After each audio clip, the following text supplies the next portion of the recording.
Hello दोस्तों, तो कैसे हैं आप सब। स्वागत है आप सभी का आपके अपने परिवार ऑफिशियल स्टडी अड्डा चैनल में। तो आशा करूंगा आप लोग अच्छे होंगे, स्वस्थ होंगे और मस्त होंगे।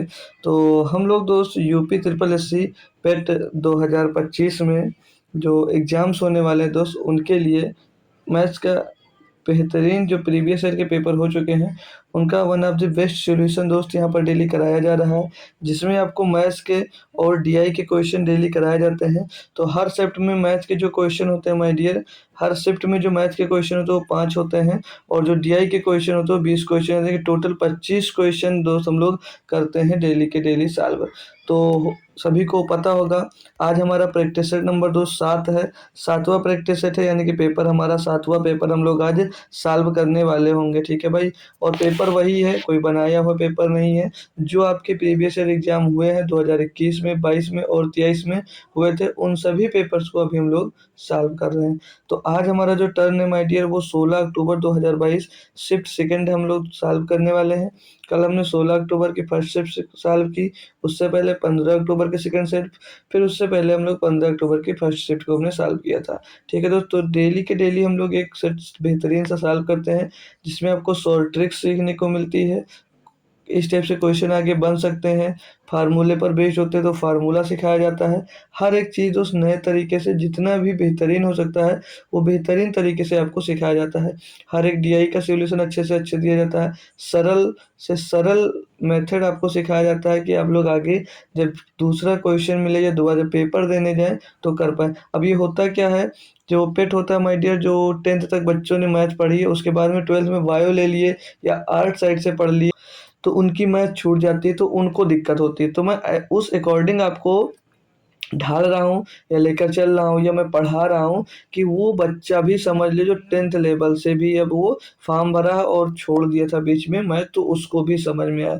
तो मैं इतना कोशिश दोस्त मैं आपके लिए कर रहा हूँ। ठीक है, तो आपको भी कोशिश क्या करनी है, सिर्फ और सिर्फ बच्चों को जोड़ना है, नए बच्चे आए और आप लोग पूरी कंप्लीट क्लास ज़रूर करके जाया करें बस भाई। तो डेली क्लास का जो टाइमिंग है वो 8 बजे है, सभी बच्चे को पता है। तो आज हमारा टर्न है 19/7/2025। ठीक है, तो चलते हैं, स्टार्ट करते हैं आज के पहले ही क्वेश्चंस के, क्योंकि हमने बताया मैथ के 5 क्वेश्चन बेहतरीन बेहतरीन हम लोग पहले लेते हैं, फिर बाकी के डीआई के 20 क्वेश्चन हम लोग करते हैं भाई। ठीक है, टाइम के अकॉर्डिंग 20 करेंगे, 15 क्वेश्चन डीआई के करते हैं। तो अब जैसे दिया क्वेश्चन सरल कीजिएगा। 78+8, भाई 78+8 नहीं है, यहाँ पर 78+84 होगा। ठीक है, ये थोड़ा क्वेश्चन में मिस्टेक है आई थिंक, ये यहाँ पर ठीक है, ये 78+84 ही है। 78+84 बन जा भाई सही से। चलो ठीक है, समझ लेना डियर। ठीक, कितना है, 76, 78 नहीं, 76+84 का होल स्क्वायर दिया माय डियर। फिर उसके बाद में आपको क्या दिया गया है, छिया माइनस है, फिर 76 - 84 का होल स्क्वायर बटे में 76 × 84। अब ये जो क्वेश्चन है माय डियर, ये सीधे सीधे एक फार्मूला छुटकू सा है, उसी पर लगेगा। तो मैं फार्मूला लिखाऊंगा, उस फार्मूले को आपको एक साइड में नोट करना है माय डियर, और उसी फार्मूले पे ये डायरेक्ट क्वेश्चन आपके एग्जाम्स में आएगा और आप टिक करके आने वाले हो। तो फार्मूला क्या होता है माय डियर, फार्मूला है एक अपना a+b, ये फार्मूला ड्राइव किया गया तभी निकल कर आया है भाई। तो a+b का होल स्क्वायर होता है, और a+b का whole square minus a - b का होल स्क्वायर जो होता है वो किसके बराबर होता है माय डियर, वो होता है सर 4ab के बराबर। किसके बराबर होता है, 4ab के बराबर होता है। ठीक है, ये कहाँ से निकल कर आएगा भाई, तो मैं इसको खोलूंगा, एक मिनट दिखाई देता हूँ क्योंकि टाइम है अभी। a² + b² और प्लस का 2ab, ए काहे का हो गया, a+b का होल स्क्वायर का फार्मूला हो गया जी सर, माइनस a - b का होल स्क्वायर। तो क्या होता है फार्मूला, a² + b² और माइनस का 2ab, यही तो फार्मूला होता है दोस्त। जी सर बिल्कुल यही होता है। सॉल्व करेंगे इसको, तो ये यहाँ पर a² मिलेगा, ये b² है और ये प्लस का 2ab है। अब ये अंदर माइनस अब इंटर होगा तो माइनस का a² माइनस का b² और ये माइनस का 2ab तो प्लस का 2ab हो जाएगा। ठीक है ना डियर, जी सर। सॉल्व करेंगे हम लोग भाई, तो ये ए बी से ए बी कट जाएगा क्योंकि प्लस का ही है माइनस का, और 2ab मिलकर के बना देंगे भाई 4ab बना देंगे। तो ये फार्मूला कहाँ से मिला दोस्त, इन्हीं से मिलता है। अब मैंने सॉल्व भी करा दिया, बता भी दिया, तो इसको याद कर लीजिएगा कि a² ए प्लस बी का होल स्क्वायर माइनस ए स्क्वायर माइनस बी स्क्वायर का ए माइनस बी का होल स्क्वायर बराबर होता है 4ab। तो इनसे मतलब क्या सर क्वेश्चन से, तो क्वेश्चन में जो दिया भाई 76 है आपका ए, और जो 84 है आपका है बी, तो ए है ये बी है, और यहाँ पर नीचे ए और बी दिया गया है। क्लियर है दोस्त? जी सर।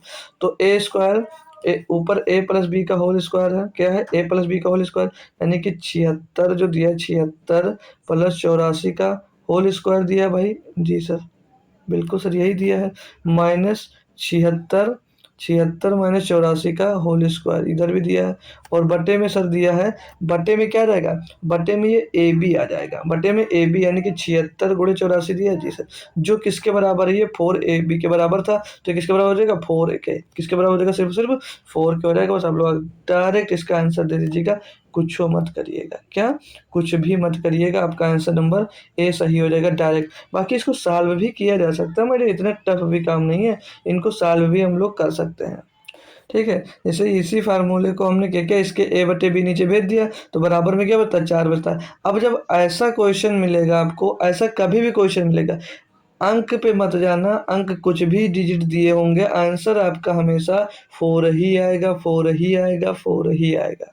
और दूसरा मेथड क्या है, अगर इसको सॉल्व ही करना है तो सॉल्व भी कर सकते हो। कैसे, अब हमने इतना इतना आपको लिखा दिया, अब ये लिखे जो, अब यहाँ पर देखो ये ए प्लस बी का होल स्क्वायर माइनस ए माइनस बी का होल स्क्वायर बराबर क्या लिखा हमने 4ab, क्या लिखा भैया 4ab, और ये बटे में क्वेश्चन में था, बटे में क्वेश्चन में दिया था कितना, ये तो जो हमने यहाँ पर फिर से हटा देखा था, जो ये रेड कलर से लिखा है इतना तो क्वेश्चन आपका था ही। जी सर, अब हम ऊपर वाला जब उठाते हैं तो ए प्लस बी का होल स्क्वायर माइनस ए माइनस बी का होल स्क्वायर बराबर क्या 4ab, तो ऊपर हम लोग 4ab रख देते हैं उसकी जगह पे, तो 4ab यानी कि 4 ए कितना है भैया 76, और बी कितना है, बी है सर 84, बी कितना है भैया 84 दिया है, और बटे में आपका फिर से क्या 76 गुणे 84 दिया गया है।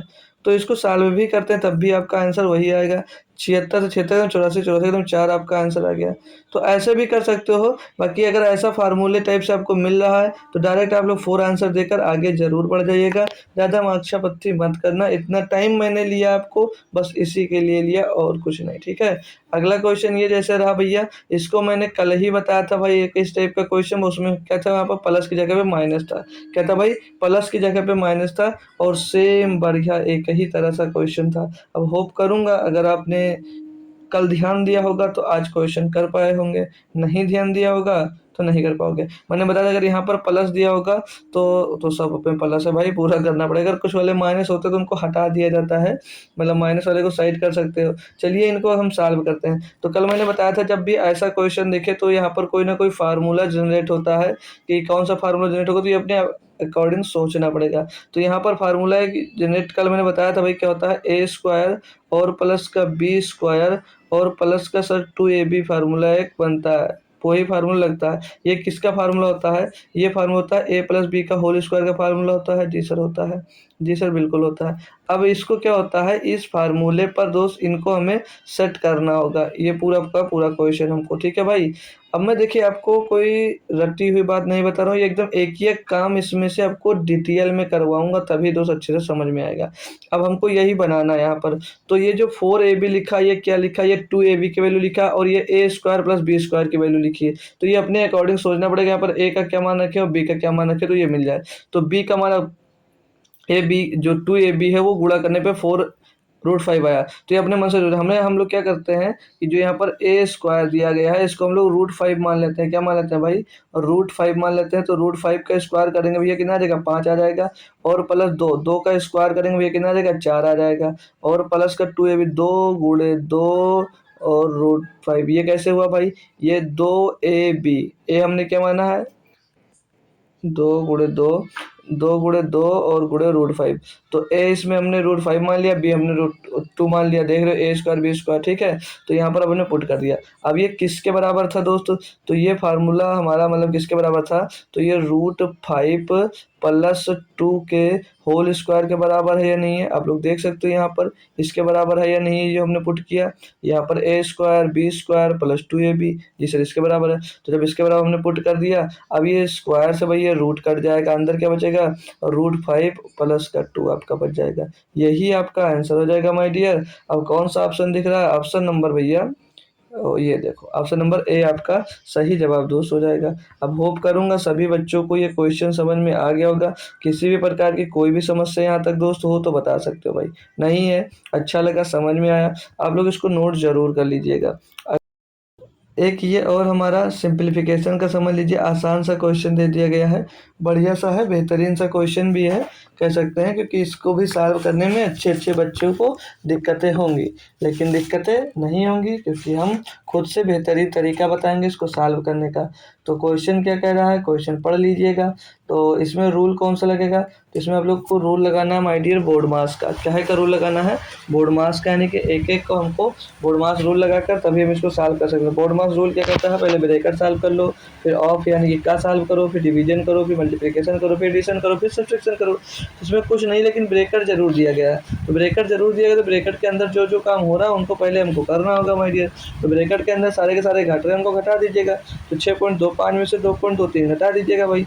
तो 5 में से 3 जाएगा, 2 बच जाएगा, 2 में 2 जाएगा, 0 बच जाएगा, 6 में 2 जाएगा, 4 बच जाएगा। मल्टीप्लाई का चिन्ह लगा दीजिएगा। 3.35 से 2.23 घटाना भाई।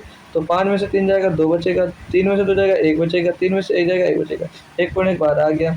यहाँ पर प्लस लगाएंगे भाई। अब इसको घटाना, देखो यहाँ पर 0.0016 माइनस 2.2987 दिया। अब यहाँ पर जो आंसर आएगा वो माइनस का आएगा। तो घटाना कैसे, इसमें से हमको निकालना है 0 पॉइंट, बड़ा बड़ा में से छोटा घटा लेंगे, बाकी जो आंसर आएगा उसको माइनस में ही डिनोट कर देंगे, ठीक है ना डियर। 0016, ठीक है। इधर पीछे 0 बढ़ जाएगा इधर, ठीक है। तो कितना बचेगा, 6 में सॉरी 10 में 4 6 जाएगा, 4 बच जाएगा। और यहाँ पर 6 में 1 जाएगा, 5 बच जाएगा। और 8 यहाँ पर था, 8 यहाँ पर था भाई, तो 8 का 8 आ जाएगा, 9 का 9 आ जाएगा, 2 का 2 आ जाएगा। 2.9854, 2.9854 ये आएगा, जो काहे का आएगा, ये माइनस का आएगा। तो यहाँ पर प्लस था, यहाँ पर ये माइनस हो जाएगा। तो कितना आ रहा, 2.9854, ये आ गया आपका उत्तर। अब इनको सॉल्व करना है, तो अब मल्टीप्लिकेशन ट्रिक फिर से लगाओगे, ओ सॉरी बोर्ड मास रूल लगाओगे, तो पहले अब क्या होगा, अब गुणा होगा। क्या होगा भाई, गुणा। तो इन दोनों का पहले हमको गुणा करवाना है, तो उसके लिए कोई तरीका नहीं अपनाऊंगा भाई, सॉल्व करूंगा। चाहो तो डायरेक्ट कर सकता हूँ, 112 का गुणा 2 में करेंगे तो 112 दोनों हो जाएगा 224, 224 का लिख देंगे 4 दशमलव, अभी देख लेंगे, ठीक है भाई। तो 224 का 4 हासिल आ जाएगा भैया, कितना आ जाएगा, 22 आ जाएगा। 112 0 0 0 आ जाएगा, तो 22 का 2 आ जाएगा, हासिल आ जाएगा भैया आपके पास 2। और 112 चौक को कितना देगा, 448, 448 में 2 जोड़ेंगे तो 450 हो जाएगा, ठीक है। थोड़ा सा आसान हुआ, थोड़ा सा आसान हुआ कैलकुलेटर भी, एक एक पॉइंट करते तो बहुत समय लग जाता, ठीक है।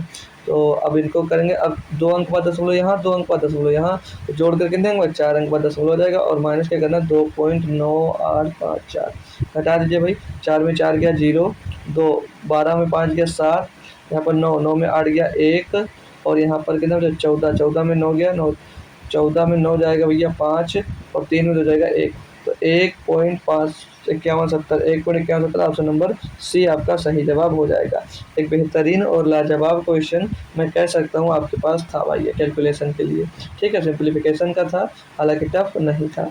अब ये जैसे क्वेश्चन दिया, क्वेश्चन नंबर 4 बोले 7 क्रमिक संख्याओं, यानी कि 7 क्रमागत संख्याओं का जो औसत है वो कितना दिया, 20 दिया है। इन संख्याओं में से सबसे बड़ी संख्या ज्ञात कीजिएगा। अब अगर जिन्होंने हमारे साथ मतलब हमसे एवरेज पढ़ रखा है, वो तो अब तक इसका आंसर भी दे डाले होंगे, वो अब तक इसका आंसर दे डाले होंगे। अगर जो नहीं पढ़ रखे हैं भाई, उनको दिक्कत होगी, क्योंकि इसके लिए मैंने बहुत ही आसान मेथड में बता रखा, सिखा रखा। 7 क्रमागत कोई संख्याएं हैं, हमें संख्या मानने की डियर कोई ज़रूरत नहीं, मत मानो संख्या। मानना क्या, अब पहले संख्या क्या मानोगे, x मानोगे, दूसरी संख्या x+1 मानोगे, तीसरी संख्या x+3 मानोगे। मैं ऐसा नहीं मानने वाला, कोई मतलब नहीं, मत मानो, छोड़ दो। सिंपल सा क्या रखना, कितनी संख्याएं हैं, 7 क्रमिक संख्याएं सर, इनका औसत कितना है, 20। अब आपको सिखाया गया है कि जो औसत होता है हमेशा वो कहाँ का होता है, बीच का नंबर होता है। कहाँ का, एवरेज कहाँ का होता है, बीच का नंबर होता है। यानी कि जो ये 20 है भैया, ये आपका क्या है, एवरेज है। तो ये बीच का नंबर 20 आया है, यानी कि और टोटल नंबर कितने भैया, टोटल नंबर सर तो 7 है, यानी कि 3 नंबर इधर कहीं होगा और 3 नंबर कहीं इधर होगा। अब ये है क्या भाई, 7 क्रमिक संख्याओं का औसत पूछा गया, क्रमगत संख्याएं दी गई हैं, यानी कि ये 20 है, तो 20 के बाद क्या आएगा, 21, 21 के बाद 22, 22 के बाद क्या आएगा, 23, और 20 से पहले 19, 19 से पहले 18, 18 से पहले 17, अब भैया क्या पूछा है आपसे, सबसे बड़ी संख्या, तो इनमें सबसे बड़ी संख्या लिखी हुई है कौन है, 23 दी गई है। छोटी पूछता भैया 17, कोई भी संख्या पूछ लेता, दूसरी तीसरी चौथी पाँचवीं छठी लगा देते भाई। बहुत ही आसान है, बहुत ही बेस्ट तरीका है। हालांकि यहाँ पे ये नहीं कि 7 की जगह पे 8 होता, तब भी होता, अगला लेते तब बीच वाला हम लोग उसको मान लेते, 20 को क्या बीच में मान लेते और आगे पीछे संख्याएं ले लेते भाई। ठीक है, होप करूँगा बात क्लियर होगी। इससे आसान कोई मेथड नहीं है। जो भी औसत दिया होता है वो हमेशा बीच का नंबर होता है। जैसे 1, 2 और 3 का बोल दिया जाए औसत निकालो, तो इसका औसत 2 ही होगा, चेक कर लो। 1, 2, 3, 3, 6, 6 बटे कितनी संख्या, 3, 3 दूनी 6। तो औसत हमेशा क्या होता है, बीच का नंबर होता है जब संख्याएं क्रमागत होती है। होप करूँगा बात समझ में आ गई होगी। ऑप्शन नंबर सी इसका एकदम से सही और सटीक जवाब यहाँ पर दोस्त हो जाता है। कोई दिक्कत कोई परेशानी नहीं है तो थम्स अप करिएगा और एक हार्ट भेज दीजिएगा जिससे समझ में आ गया। तो 5 नंबर क्वेश्चन क्या दिया गया समझिएगा डिटेल में अच्छे से भैया। बढ़िया एक प्यारा सा क्वेश्चन आपके पास है। बोला जा रहा माय डियर कि किसान विकास पत्र में मनोज की बचत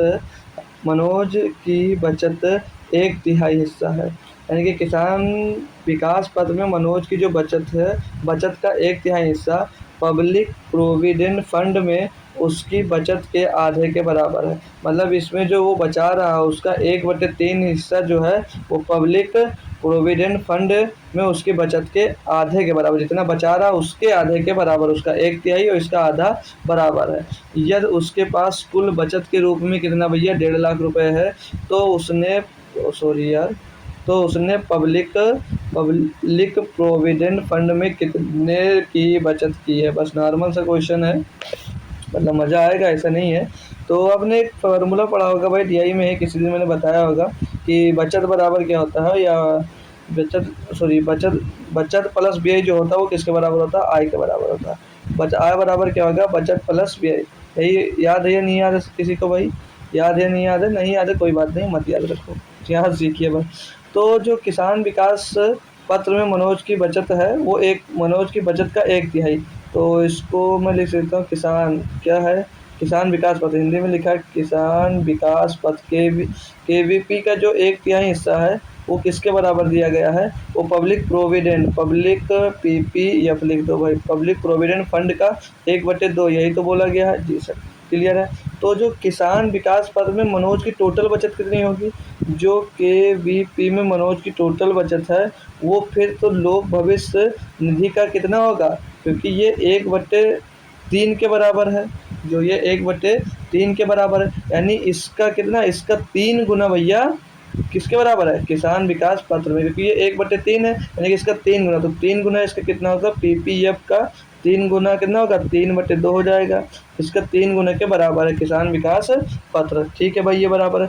अब इसकी टोटल जो सेविंग दी गई है हमारे डियर, यहाँ पे कितनी दी गई है, टोटल सेविंग तो दिख रही है भैया 1.5 लाख रुपए, कितनी भाई 1.5 लाख रुपए की टोटल सेविंग दी गई। यहाँ तक बात समझ में आ गई, कोई दिक्कत कोई परेशानी नहीं है जी सर, बिल्कुल नहीं।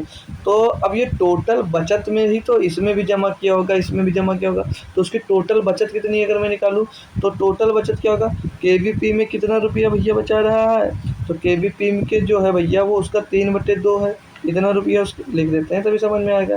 केवीपी यानी कि किसान विकास पत्र में वो कितने रुपया, इसका कितना जो टोटल बचत है उसका कितना है, उसका 3/2 है, उसका कितना भैया 3/2 है। और वही सेम काम पब्लिक प्रोविडेंट फंड में पीपीएफ में कितना है भैया, तो इसका कितना था 1/3 कितना था भैया, ये 1/2 के बराबर था, यानी कि टोटल अगर मैं जोड़ूंगा ये पूरा इसका कितना होगा, तो पूरा इसका माय डियर 2 हो जाएगा, कितना हो जाएगा 2 हो जाएगा, क्योंकि ये आधा था ओ सॉरी आधा था ना, तो इसका डबल 1 हो जाएगा, आधे का डबल कितना होगा, आधे से पूरा होगा 1 होगा, यानी इसका 1 होगा, पूरा 1 बचत रहा होगा। अब इनको टोटल जोड़ेंगे तो किसके बराबर होता है, ये 1.5 लाख, क्योंकि टोटल बचत कितनी थी यहाँ पर भैया हमारी 1.5 लाख रुपए थी। तो अब इनको ऐड कर लिए 3/2 और प्लस 1 को ऐड करना भाई, तो 2 एक करना 2 3 5/2, 5/2 बराबर कितना आ जाएगा भैया, यहाँ पर आ जाएगा 1.5 लाख, कितना आ जाएगा भाई 1.5 लाख आ जाएगा यहाँ पर। तो एक का मान निकालना है, तो 1.5 लाख गुणे में 2/5 हो जाएगा, कोई समस्या है जी सर, बिल्कुल नहीं है। काटेंगे 5 से इसको 30 बार जाएगा, और 30 गुणे 2 कितना हो जाएगा भैया 60,000। तो यहाँ पर लोग एक किसका निकाला था भैया, पब्लिक प्रोविडेंट फंड का, तो कितना 1 है, तो 1 बराबर कितना मिलेगा 30 दूनी 60,000।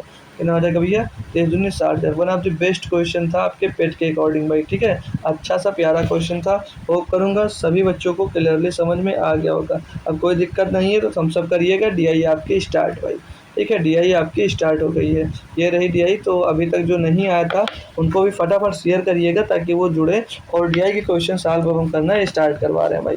तो पहला क्वेश्चन है जो 6 से लेकर 10 तक है। बोला जा रहा है निम्न तालिका एक परीक्षा में 7 छात्रों द्वारा अलग अलग 6 विषयों में प्राप्त अंकों के प्रतिशत को दर्शाती है।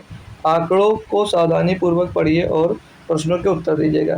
ये विषय है जो अधिकतम अंक दिए गए हैं भाई। इतिहास में 150 है, गणित में 130, अंग्रेजी में 120, 100, 60 और 40 ये नंबर्स दिए गए हैं। और जो ये दिए गए हैं ना भाई, ये जो दिए गए 65, 80 ये सब नंबर जो दिए गए हैं, ये नंबर नहीं है, परसेंटेज में इनकी वैल्यू दी गई है। तो यहाँ पर लिख दिया प्राप्त अंकों को किसमें, परसेंटेज में दर्शाया गया। ये अंकित ब्रजेश सभी का दिया गया है और हर एग्जाम का परसेंट दिया गया, कितने कितने परसेंट लोगों ने इनको मिला भाई, ठीक है। कैलकुलेशन थोड़ी सी हो सकती है बस। तो 6 नंबर क्वेश्चन कहता है क्या डियर, पढ़ेंगे कि अंग्रेजी में सभी 7 छात्रों द्वारा प्राप्त लगभग औसत अंक कितने थे। तो इसमें हमको अंक निकालने की ज़रूरत नहीं है क्योंकि हमको परसेंटेज दिया था और सबका सेम ही आएगा, तो सीधे जोड़ कर निकाल दीजिएगा, कोई मतलब नहीं। बाकी निकाल कर भी कैलकुलेट कर सकते हैं तब भी उतना ही आने वाला है, तो कोई मतलब नहीं है। बाकी कर लेंगे हम लोग। देखो देखो हमको क्या करना है। अब यह तो बोला है कि अंग्रेजी में सभी 7 छात्रों द्वारा प्राप्त लगभग औसत अंक कितने हैं। तो 120 का 50% निकालो, फिर 85%, फिर 70%, ये सब निकालना पड़ेगा। अगर इनको निकालने से निकाल कर फिर जोड़ोगे, फिर डिवाइड करोगे, तो उसके लिए बचने के लिए मैं बेहतरीन तरीका ये बताऊंगा, सारे परसेंटेज को एक ही में जोड़ लो। क्यों, क्योंकि अगर अलग अलग दिया होता तो सबके लिए अलग अलग नंबर होते, लेकिन सिर्फ अंग्रेजी का बोला तो अंग्रेजी में 120 नंबर है। अब सभी का जोड़कर एवरेज निकाल लीजिएगा, फिर निकालने के बाद इनका सीधे हम लोग क्या निकालेंगे, परसेंटेज निकालेंगे, वो हमारा मिल जाएगा। तो चलिए जोड़ देते हैं। क्या है, 50, 85, तो 5, 5, 10, 10 का 0 हासिल आ जाएगा हमारे पास 1, 5, 1, 6 और 8, 14 और 7, 21 और 6, 27 और 9, 36 और 8, 44 और 8 कितना देगा 52, 520। टोटल नंबर कितने, 1, 2, 3, 4, 5, 6, 7, 7 से डिवाइड कर देंगे इसको भैया। तो 7 7 49, 3 बचेगा 30, 7 चौक 28, 2 बचेगा, पॉइंट लगाएंगे 20, 7 दूनी 14, 6 बचेगा 7, 7 और 8 56, लगभग 74.28% आया। लेकिन ये आपका एग्जैक्ट आंसर नहीं होगा, ऑप्शन में होता तो लगाते तो गलत हो जाते, क्योंकि वो आपसे भैया अंक पूछा है, मतलब अंकों का प्रतिशत पूछा है। तो ये कितना आया है, 74.28%। तो टोटल 120 का आया है, तो 120 का कितना निकाल दो, 120 का 74.28% निकाल दो भैया, वही आपका फाइनल आंसर हो जाएगा। बटे में 200 कर देंगे भाई, बहुत आसान है, क्या दिक्कत है, हमको नहीं लगता कोई टफ हो।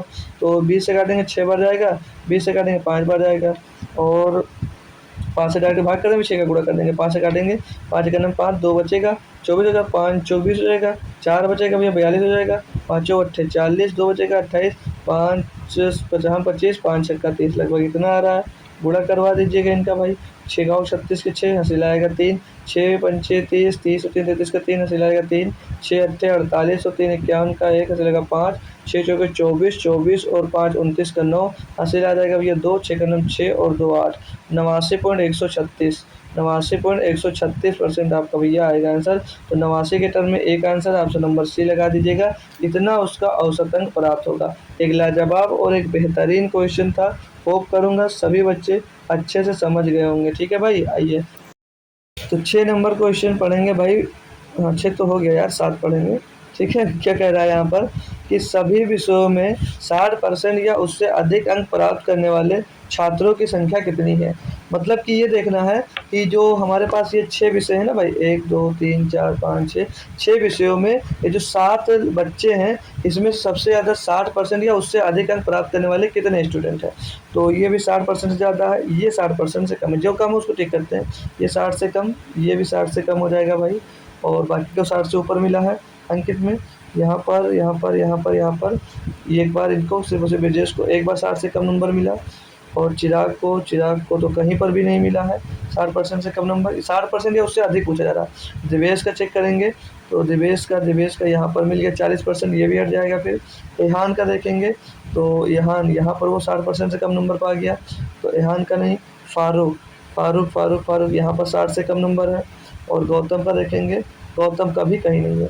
तो पूछा था ये कि कितने विषयों में ऐसे बच्चे हैं जिनका नंबर जो है वो 60% या उससे अधिक अंक प्राप्त करने में छात्रों की संख्या कितनी है भाई?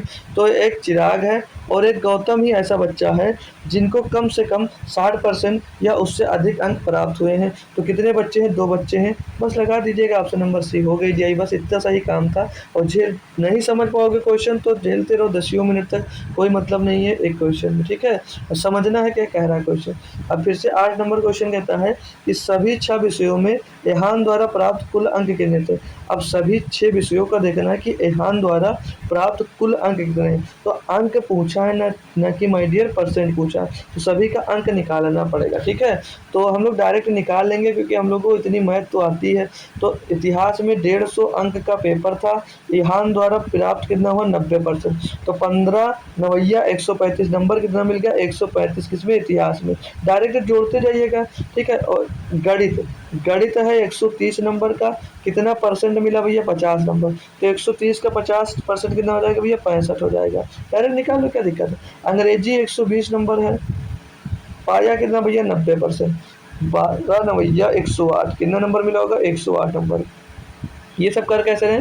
पूर्णांक कितने का भैया? 150 का। प्राप्तांक कितना? 90%। तो 90/100। एक बता देता हूँ कैसे निकाला हूँ, ये मत कंफ्यूज होना कि कहाँ से निकाल दिए। 1 0 से 1 0, 1 0 से 1 0, 15 गुणे 9 135। ऐसे करता जाओगे सबका निकलता जाएगा। मैं डायरेक्ट लिखता जा रहा हूँ, ठीक है ना। क्लियर है दोस्त?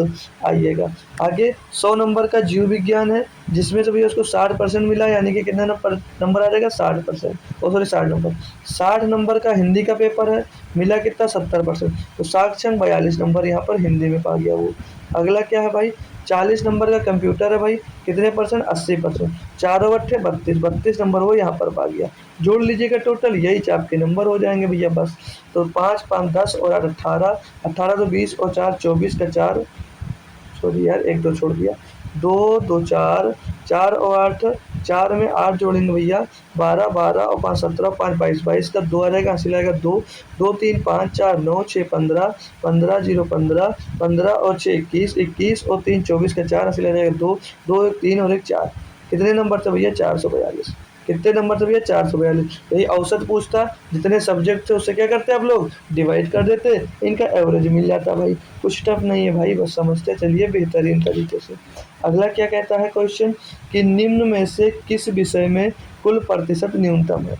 निम्न में से किस विषय में कुल जो प्रतिशत है वो न्यूनतम है? कुल प्रतिशत। अब देखो 4 ऑप्शन दिया भाई, देखो हमको क्या करना है? पूरा कैलकुलेट करना पड़ेगा, पूरा कैलकुलेट करना पड़ेगा। समझ लीजिए औसत ही पूछा है, सभी का औसत निकालिएगा, फिर चेक करेगा सबसे कम किस में है। तो यहाँ पर 6 सब्जेक्ट है, 6 का मान निकालो। यहाँ पर जो ऑप्शन दिए गए हैं ऑप्शन का कर लीजिएगा तो थोड़ा जल्दी आ जाएगा। पकड़ते हैं इतिहास को, पकड़ते हैं इतिहास को और करते हैं भाई। तो इतिहास का टोटल जोड़ेंगे 5 5 5 5 ही हो जाएगा। कितना हो जाएगा ये? 5 आ जाएगा भाई। 5 6 8 14 9, 14 में 9 जोड़ दीजिएगा 23 हो जाता है। 23 में 7 जोड़ेंगे 30, 30 में 9 जुड़ेगा 39, 41 और 48 कितना रहेगा? सही कर रहे हैं ना? फिर से जोड़ लेते हैं एक बार। ओह सॉरी, एक नहीं जोड़ना यार, अभी देखो गलती हो जाता। 100 है, 5 आगे पीछे 6 और 8 14, 14 में 9 जुड़ेगा 23, 23 में 7 जुड़ेगा 30, 30 में 9 जुड़ेगा 39, 39 में 8 जुड़ेगा 47, 47 के कितना हो जाएगा? 7, 80 आ जाएगा भैया 4, 4 और 1 5 हो जाएगा 575।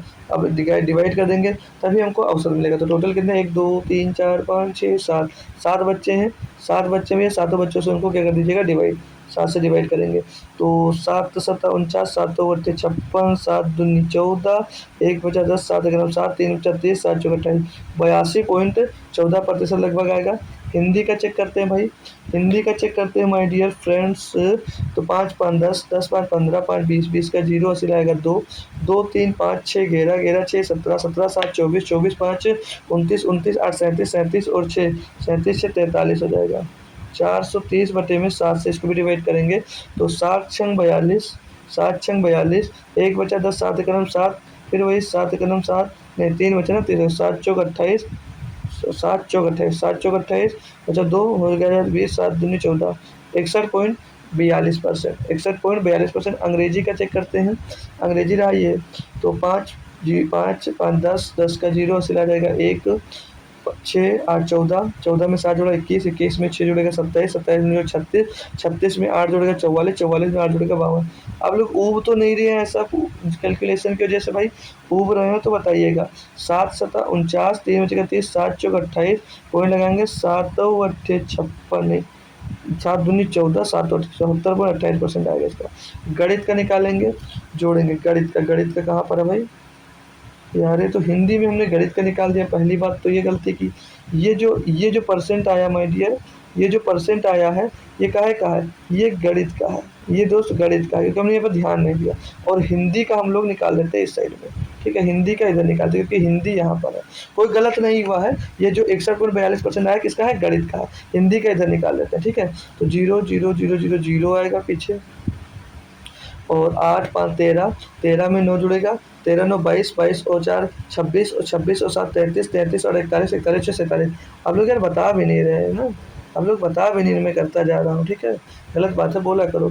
7 छंग 42, बचेगा भैया 5 बचेगा 50, 7 7 49, 1 बचेगा 10, 1 बचेगा 10, 7 ग्राम 7, और 3 बचेगा 30, 7 चौके तो 67.14। अब न्यूनतम पूछा तो न्यूनतम किस में दिख रहा है भैया, 61.42, जो कि कहाँ पर भैया, गणित में। तो गणित का ऑप्शन नंबर डी में, ऑप्शन नंबर डी ही आपका सही जवाब हो जाएगा भैया। होप करूँगा क्वेश्चन क्लियर होगा लाजवाब तरीके से, होप करूँगा मज़ा आ गया होगा, ठीक है।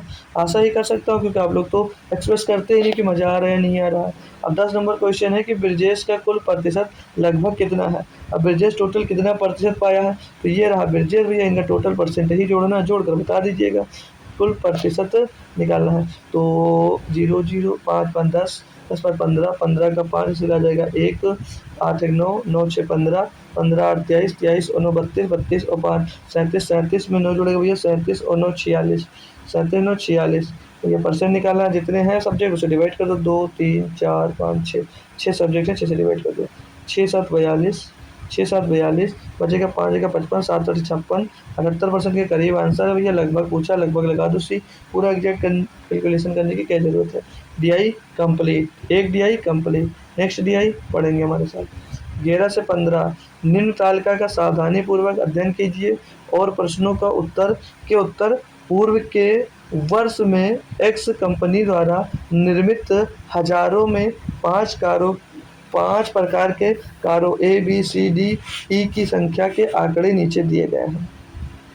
ये ए है, बी सी डी दिया गया है, ये साल दिया गया है, और जितनी कारें बनाई गई हैं दोस्त उनकी संख्या दी गई है किसमें, हजारों में। चलो क्वेश्चन देखते हैं। बोला जा रहा है कि वर्ष 2016 से 2021 के दौरान एक्स कंपनी द्वारा निर्मित कारों में से किस प्रकार की कारों की संख्या अधिकतम है, किस प्रकार की कारों की संख्या अधिकतम है। तो 2016 से 21 तक हम लोगों को चेक करना है। तो 2016 से 21 तक कंपनी यक्स में जो कार निर्मित हुई हैं उसमें कारों की संख्या अधिकतम है, तो सभी का भैया कैलकुलेट करना पड़ेगा। तो कर लेते हैं, क्या दिक्कत भाई। तो ऑप्शन से थोड़ा हमको हेल्प मिल सकती है, क्योंकि ए का बोला तो ए का चेक कर लो, डी का बोला डी का, सी बी का बोला ई का, यहाँ पर 5 है तो 4 का चेक भी करना पड़ेगा ना भाई। तो डी का पहले दिया है, डी का हम लोग चेक कर लेते हैं कि डी में कितनी कारें बनी है, ठीक है।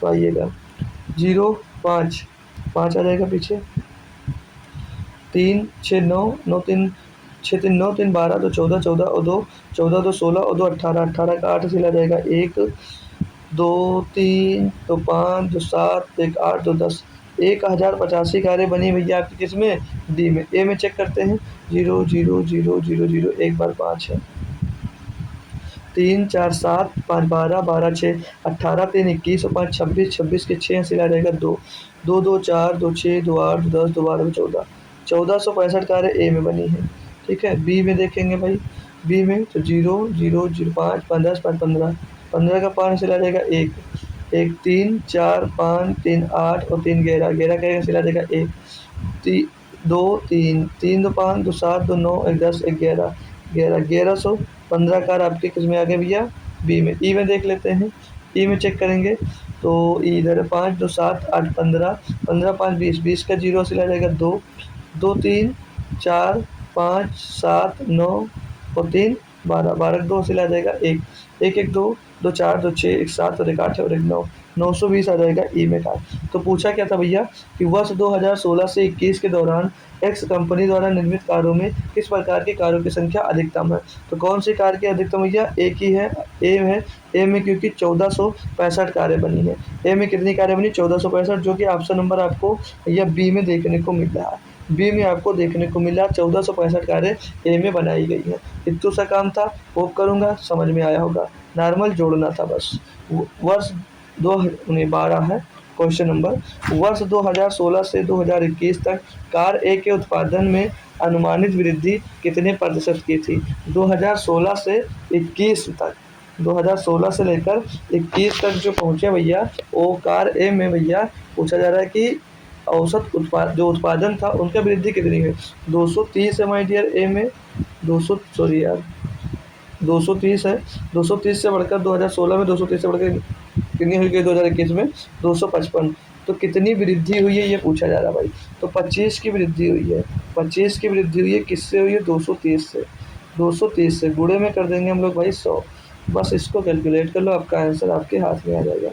तो 5 से काटेंगे 5 बार जाएगा, 5 से काटेंगे भैया 5 चौक 20, 5 छक्का 30, 2 से काटेंगे 23 बार जाएगा, 2 से काटेंगे 50 बार जाएगा।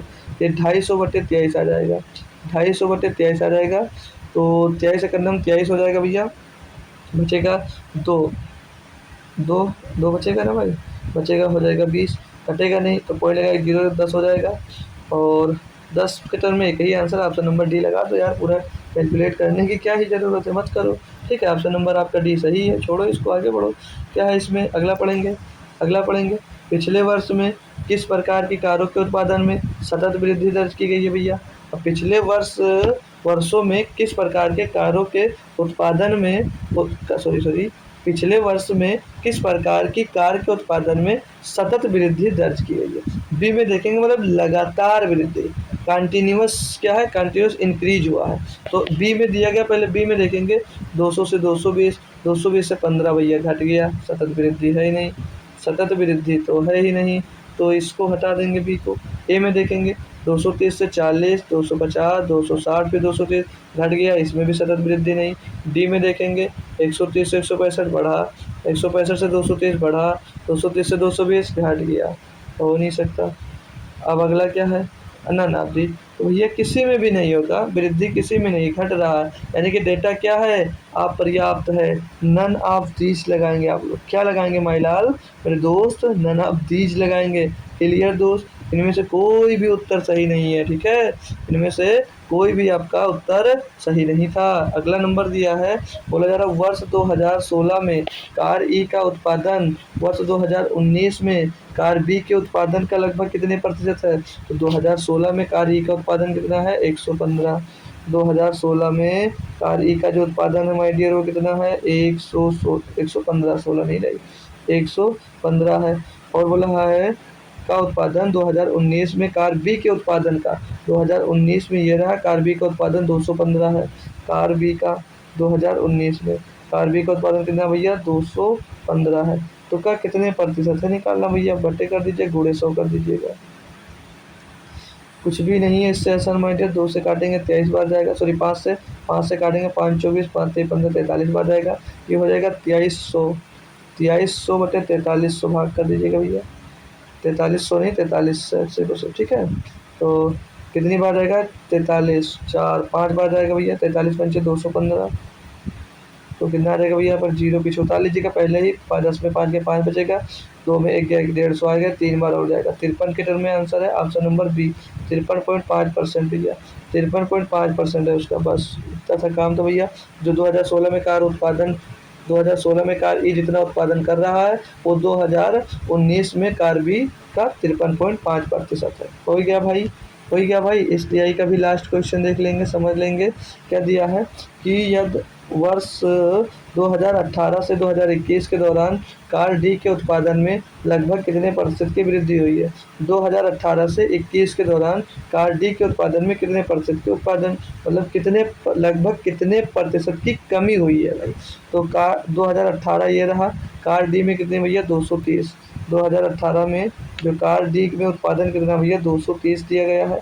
और फिर बोला डी में कि 2021 में कितने की कमी आई है, तो 2021 ये रहा, ये हुआ भैया 220। 2021 में कितना हो जा रहा 220, तो कितने की कमी आ रही है माय डियर फ्रेंड्स, 10 की कमी आ रही है भाई। 10 की कमी किससे आ रही है, 230 से आ रही है। बूढ़े में हो जाएगा 100 भैया, राम राम स्वाहा हो जाएगा। 1000/230, ये 100/23 कर लो, 23 चौको 92, तो ये 4.35 आएगा लगभग, आंसर लगा दीजिएगा, पूरा कैलकुलेट करने की ज़रूरत नहीं है। ठीक है भाई, ऑप्शन नंबर बी आपका सही जवाब। ये भी डीआई कंप्लीट, एक डीआई और करेंगे फिर आपको छुट्टी दे देंगे। ठीक है भाई, बाकी की जो कल डीआई है, कल संडे हम लोग करते हैं रेस्ट, फिर मंडे को 4 डीआई जो है कंप्लीट, 4 की चारों डीआई को हम लोग एक ही में लेंगे। वो हो सकती है 1 घंटे से कम की क्लास बन जाए, 10-10 मिनट में भी डीआई सॉल्व हो सकती है, 15-15 मिनट भी लग सकते हैं। जैसी डीआई होगी वैसे कैलकुलेशन में टाइम लगता है, ये आपको पता है। अब जैसे अभी हमने डीआई किया भाई, हमको लगता है 15 मिनट में 2 डीआई कर दिए, तो ऐसा होता है भाई। डीआई टफ नहीं होती है, बस कैलकुलेशन किसी किसी में आ जाती है तो उसी में टफ लगता है। 16 से 15 ये अगली डीआई है, 16 से 20 तक है भाई, 16 से 15 नहीं है। क्या है क्वेश्चन में कि निम्न चार्ट एक पुस्तक के प्रकाशन में किए गए खर्च का प्रतिशत वितरण दर्शाता है। निम्न चार्ट एक पुस्तक के प्रकाशन में किए गए खर्च का प्रतिशत वितरण दर्शाता है। पाई चार्ट का अध्ययन कीजिए और उस पर आधारित प्रश्न के उत्तर दीजिएगा। चलिए करते हैं। अब ये जो दिया भैया बढ़िया कलरफुल दिया, ये संवर्धन लागत जो है, प्रोमोशन कास्ट दिया गया है, कागज़ की लागत दी गई है भाई, मुद्रण लागत, प्रिंटिंग कॉस्ट, जिल्दसाजी लागत, रॉयल्टी दी गई 20%, परिवहन लागत 5%, सब कुछ दिया गया। क्वेश्चन लाजवाब होने वाला, मज़ा आ जाएगा इस क्वेश्चन में। पहला क्वेश्चन पढ़ेंगे, क्या दिया है कि यदि पुस्तक की एक निश्चित मात्रा के लिए प्रकाशक को 20,600 रुपये मुद्रण लागत के रूप में देना होता है। एक जो पुस्तक बनवाता है उसके लिए कितना रुपये टोटल 20,600 रुपया खर्चा करता है। तो इन पुस्तकों के लिए रॉयल्टी की रकम कितनी होगी, तो इन पुस्तकों के लिए रॉयल्टी की कितनी रकम देनी होगी, पूछा जा रहा है ना। कर लोगे ना, कर लोगे सर, जी सर कैसे करें। तो जो पूरा वृत्त आलेख है ये पुस्तक के प्रकाशन में किए गए व्यय का प्रतिशत विवरण दर्शाया गया, यानी कि टोटल जो होगा ये कितना होगा 100% दर्शाया गया। कितना भाई 100% ही दिया गया है। ठीक है डियर, जी सर बिल्कुल क्लियर है सर, हम सब कर देंगे। तो इसमें पूछा आपसे कि तो इन पुस्तकों के लिए रॉयल्टी की कितनी रकम देनी होगी। तो यहाँ पर जो प्रकाशक मतलब समझते हो क्या है, प्रकाशक का मतलब समझ रहे हो भाई, प्रकाशक मतलब जो बुक छपवा रहा था उसके लिए वो मुद्रण के लिए 20,600 रुपया अदा कर रहा है। मुद्रण लागत यानी कि 25% कितना, जो मुद्रण लागत कितना 20,600 रुपया है, तो रॉयल्टी जो 20% है वो कितना, ये आपसे पूछा जा रहा है। तो मुद्रण लागत यानी कि 25% है, 25% की वैल्यू कितनी दी गई 20,600 रुपया।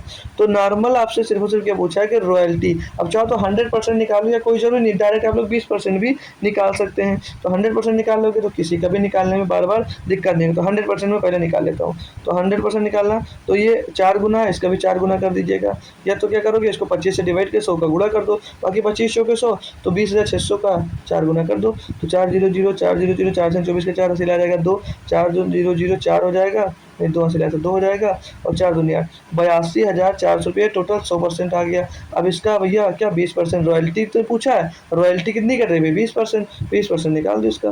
20% बोले तो ये 20/100 भैया, 00 से 00 खत्म, 20 का गुणा कर दीजिएगा, 0 2 चौके 8, 2 दूनी 4, 2 अट्ठे 16, 16,480, 16,480 रुपये भैया उसको क्या रॉयल्टी देनी पड़ेगी भैया। कोई दिक्कत है, कुछ नहीं है, लप्पू से तो डीआई थी और आप लोग लप्पू से तरीके से इसको कर दिए। अगला क्वेश्चन है भाई, अगला क्वेश्चन है माय डियर, संवर्धन लागत पर किए गए खर्च के अनुरूप अनुखंड सेक्टर का केंद्रीय कोण क्या है। अब ये थोड़ा सा अच्छा है, हमने पहले दिन ही बताया था कि जो 100% होता है माय डियर, 100% होता है वो किसके बराबर होता है 360 डिग्री के, 360 डिग्री के। तो 1% बराबर क्या होता है 3.6 डिग्री होता है, ये आपको याद रखना है। ठीक है, बस इतनी सी बात याद तो आपका काम हो गया। संवर्धन लागत, जो संवर्धन लागत है प्रमोशन कास्ट कितना है 5% है, कितना दिया गया माय डियर, यहाँ पर देखेंगे तो 5% है।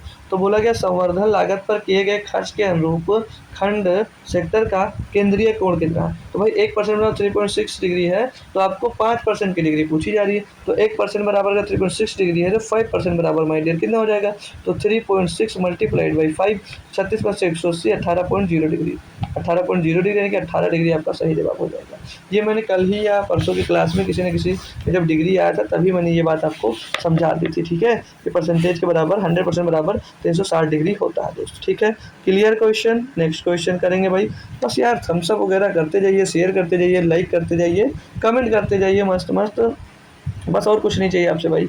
अगला क्वेश्चन दिया है कि पुस्तक का मूल्य, पुस्तक का जो मूल्य है, पुस्तक का मूल्य लागत मूल्य से 20% ऊपर अंकित किया गया है। जो पुस्तक का मूल्य है वो लागत मूल्य से 20% ऊपर अंकित किया गया है, ठीक है। यह पुस्तक का जो अंकित मूल्य है वो 160 रुपया है। पुस्तक का जो अंकित मूल्य है भाई वो 160 रुपया दिया गया है। तो पुस्तक की एक प्रति में उपयोग किए गए कागज़ की लागत क्या है भाई। तो अब आइए कागज़ की लागत निकालते हैं। तो पुस्तक का जो अंकित मूल्य है वो कितना है, 160 रुपये है। तो भाई 160 रुपये है, समझ रहे हो भाई कितना है, 160 रुपये है। जो ये क्या है, ये अंकित मूल्य है। तो अंकित मूल्य है कितना, 20% अधिक अंकित है। यानी कि जो मूल्य दिया गया वो कितना, 120% बराबर है। कितना, 120% की वैल्यू कितनी दी, 160 रुपये। ये सब आपको मैथ्स पढ़ाया भाई, जीडी पढ़ाया, एनटीपीसी पढ़ाया, सभी में इतना बता रखा है कि 120% बराबर क्यों हुआ। तो 20% अधिक अंकित किया है, इसलिए 120% बराबर अंकित मूल्य 160 हमने रख दिया डायरेक्ट। तो पहले हमको क्या निकालना होगा, 100%, तभी हम लोग चेक कर। जैसे बुक पे, जैसे आपने कोई सामान खरीदा 100 रुपये का, तो वही उसका क्रय मूल्य हुआ। अब आपने कितना रुपया उस पर खर्चा किया, मरम्मत किया, क्या क्या लगा, वो हमको यहाँ पर नहीं पता। तो हमको अगर अलग अलग सबका निकालना तो उसके पहले हमें ये पता होना चाहिए कि हमने खरीदा कितने का। लेकिन हमें यहाँ पर क्या पता है, हमने अंकित कितना किया है। तो 120% बराबर 160 दिया है, तो 100% पहले निकाल लेंगे डियर। कितना, 100%। तो 100% बराबर क्या होगा, 160 बटे में 120 और गुणे में 100, ठीक है। इसको करना सॉल्व। तो 20 पंचे 100 और 20 छक्का 120, 6 से इसको काट देंगे भाई, 6 दूनी 12, 4 बचेगा 40, छक्का 36, 4 बचेगा, तो पॉइंट आएगा 40, छक्का 36, ये ऐसे जाता जाएगा, गुणे में 5 आ जाएगा भाई। तो गुणा करेंगे, 6 पंचे 30 का 0 सिला 3, 6 पंचे 30 और 3 33 का 3 सिला जाएगा 3, 6 पंचे 30, 30 और 3 33 का 3 सिला जाएगा 3, 6 दूनी 12 3 15, 153 आ जाएगा ना भाई। 6 दूनी 12 13 आएगा ना भाई, नहीं सही सही सही है। कितना आ गया, 133। सॉरी यार, 5 दूनी 10 और 3 13 होगा यार, 133 होगा ना। 5 31 का 0 सिला 3, 5 31 और 3 33 का 3 सिला देगा भैया 3, 5 31 और 33 का 3 सिलाएगा 3, 5 दूनी 10 और 3 13, 133 रुपया 30 पैसा क्या आया, ये 100% वैल्यू आई। तो आपसे पूछा क्या, पुस्तक की एक प्रति में उपयोग किए गए कागज की लागत निकालना है। तो कागज की लागत क्या है आपके पास भैया, कागज की लागत देख रहे हो 30%, तो इसका 30% निकालना है। इसका 30% यानी कि 1/3 निकालना है भाई। निकाल दीजिएगा, 1/3 निकाल दीजिएगा भाई। तो इसको सॉल्व करिएगा, तो 1/3 ही सीधे रख दीजिएगा, क्या दिक्कत है, 1/3 आ जाएगा तभी। तो नहीं आएगा यार, 30/900 ज़्यादा आएगा, 30/100 कर देना भाई। तो काटा पीटी करेंगे अच्छे से, तो 1 0 से 1 0 खत्म हो जाएगा, और 10 से इसको भागेंगे तो पॉइंट यहाँ पर पहुँच जाएगा। यहाँ से हटकर 3 का गुणा करो, 3 0 0, 3 3 का 9, 3 3 का 9, 3 3 का 9, 3 1 का 3, 39.990, 39.990 कौन सा ऑप्शन है भाई। तो कागज़ की लागत इसमें ऑप्शन में भी नहीं है आपके यार, 39.990 भाई, तो ऑप्शन में नहीं है। लगभग इसका भाई 40 रुपये आ रहा है, ऑप्शन में है नहीं। 40 रुपये आपका सही जवाब होगा, पूरा कैलकुलेशन करने की ज़रूरत नहीं है। लगभग 40 रुपये, ये ऑप्शन ए भाई मिस्टेक है भाई, ठीक है। तो ये 40 कर लो, ये ऑप्शन नंबर बी आप लोग सही कर सकते हो। तो 40 रुपये लगभग कागज़ के मूल्य पर लागत आ जाएगा, ठीक है भाई। बाकी क्वेश्चन गलत नहीं है, सही है एकदम से, ऑप्शन देख रहा हूँ सही है। 19 नंबर क्वेश्चन क्या कहता है, ये कहता है आपसे कि यदि 5200 प्रतियों का जो प्रकाशन किया गया है और उसकी परिवहन जो लागत की राशि है वो 80,500 रुपये है, तो पुस्तक की अनुमानित विक्रय कीमत क्या होनी चाहिए ताकि प्रकाशक 25% का लाभ अर्जित कर सके भाई। बढ़िया क्वेश्चन है भाई, अच्छा सा क्वेश्चन है। तो 5200 प्रतियों का जो प्रकाशन है उसको करने में जो परिवहन लागत आई है वो 80,500 रुपये आई है। तो बोला जाए तो पुस्तक की अनुमानित विक्रय कीमत क्या होनी चाहिए ताकि प्रकाशक 25% का लाभ अर्जित कर सके। तो हम लोग ये चेक करेंगे कि 5200 प्रतियों जो मतलब कि 5200 प्रतियों को उसने क्या किया है या प्रकाशन किया है। तो पुस्तक कितनी पुस्तक है, 5200 प्रतियों का परिवहन लागत कितना दिया, ये हमको दिया गया। तो हम लोग इसमें निकालेंगे पुस्तक की एक प्रत में कितना परिवहन लागत है। तो कैसे निकालेंगे इसे, 5200 पुस्तकों का जो परिवहन किया प्रकाशन किया उसके परिवहन में कितना व्यय हुआ है, 80,500 रुपये का। क्लियर दोस्त? जी सर। तो मैं अगर कहूँ कि एक पुस्तक की एक पर्च के परिवहन लागत कितना है भाई, तो कैसे निकालोगे, 80,500 को क्या करोगे, 80,500 को सर 5200 से अगर मैं डिवाइड कर देता हूँ तो हमको एक पर्च का मिल जाएगा, लगभग निकालेंगे लगभग पॉइंट में। तो 00 से 00 ये ख़त्म हो जाएगा, ये 00 से 00 ख़त्म, और कलर चेंज करके काट दूँ ना भाई। जी सर। अब 52 से इसको काटेंगे, ये 80 है तो 52 एक नम 52 हो जाएगा भाई, बचेगा अब 28 हो जाएगा, 285। तो 50 हम 5 बार जाएगा ना, 5 बार जाएगा। जी सर। तो कितना हो जाएगा, 260 हो जाएगा। बचा कितना था भैया, 260 बचा तो हो गया था कितना भाई, 85 हो गया था ना। तो 60 यानी कि 25 बचा, हो गया 255। तो ये भी लगभग पहले 4 बार जाएगा, लगभग इतना ही मान लेते, लगभग 15 रुपये 40 पैसे एक पर्चे पर आया खर्चा। तो वो पूछा है तो पुस्तक की अनुमानित विक्रय कीमत क्या होनी चाहिए ताकि प्रकाशक 25% का लाभ वो अर्जित कर सके भाई। तो पुस्तक की लागत अब हम लोगों को निकालना है भाई। तो ये जो व्यय आया है ये एक पर्ची का व्यय आया है, कितना आया, एक पर्ची का व्यय आया है, यानी कि कितना, अब ये जो आया व्यय ये एक पुस्तक की एक पर्च का 5% आया, कितना, 5% आया है। तो अगर मैं तो अभी देखो 5% की वैल्यू हमको मिल गई, यहाँ से हम लोग ये नहीं निकाल सकते कि टोटल बुक को बनाने में कितना रुपया लगा होगा, कैसे, क्योंकि 5% की वैल्यू पता है टोटल 100% है। तो 100% हम लोग यहाँ से नहीं निकाल सकते, बिल्कुल निकाल सकते सर। तो 100% सर कैसे निकालेंगे, 100% कैसे निकालेंगे भाई, तो 15.4 को क्या करो, 5 से डिवाइड कर दो और 100 का गुणा कर दो, यही तो था। इसे कैसे लिखूंगा मैं डिटेल में अगर लिख के बताता हूँ आपको, तो 5% बराबर 15.4 दिया गया है। तो 100% की वैल्यू निकालना माय डियर, 100% की वैल्यू। तो 100 का उसमें गुणा करके 5 का डिवाइड करेंगे तो 1540 हो जाएगा। 1540 को डिवाइड कर दीजिएगा आप लोग 5 से भाई। तो 5 × 15, 5 × 15 और कटेगा नहीं, जीरो 5 × 4 = 40। तो 308 रुपये आ जाएगा क्या, 5 × 15, हाँ 308 रुपये आ जाएगा, ठीक है, 308 रुपये आ जाएगा। अब ये 100% यानी कि टोटल एक पुस्तक पे कितना रुपये खर्चा हो रहा है, 308 रुपये। तो उसको 25% का लाभ अर्जित करना, तो 308 का क्या करो, 125% निकाल दीजिएगा, है ना, 125% आपका आंसर आ जाएगा। 125 को 5 बटे हम लोग 4 लिख सकते हैं, ठीक है, यानी कि 125/100, 25 पंचे 125, 25 को 100, 4 से काटेंगे, 4 7 28, 4 7 28, 77 पंचे कितना हो जाएगा भैया, 77, 4 7 4 7 50 25 का, 5 7 35 का 5 3, 5 7 35, 35 और 3 38, 385, 385.5 आ रहा है, यानी कि ये आंसर हमारा हो सकता है। लेकिन यार एक बात तो गलत हो जाएगा अभी, एग्जैक्ट आंसर ये दोनों करीब भी आ रहे हैं तो दिक्कत हो सकता है। क्या हो सकता है भाई, दिक्कत हो सकती है, आपको एग्जैक्ट आंसर निकालना पड़ेगा, क्योंकि दोनों में से कोई भी आंसर हो तो बहुत पास पास है। तो एक काम करते हैं, हमारा गलत कुछ नहीं माय डियर, गलत कुछ नहीं, सब सही है, सब कुछ सही है। बस ये हम लोग ये जो यहाँ पर हमने 1% की वैल्यू निकाली, थोड़ा सा इसको डिटेल कर लेते हैं और, ठीक है, क्योंकि यहाँ से गलतियाँ हो सकती हैं। गलती क्या, एग्जैक्ट आंसर निकालेंगे। तो 52 से काटा हमने एक बार, बचा 28 हो गया 285, 52 पंचे 260 बचा 25 हो गया, फिर से कितना 250, 25 बचा 250 हो गया, 52 चौके कितना हो जाता है 208 बचा 42 हो गया भैया 420। तो 52 216, ये 48 ले लो भाई, ठीक है, कितना 48, 15 48, जब 15 48 लेंगे तो यहाँ पर ये 5% की वैल्यू 15 48 हो जाएगा। 100 का गुणा करेंगे भाई तो ये 1548 हो जाएगा।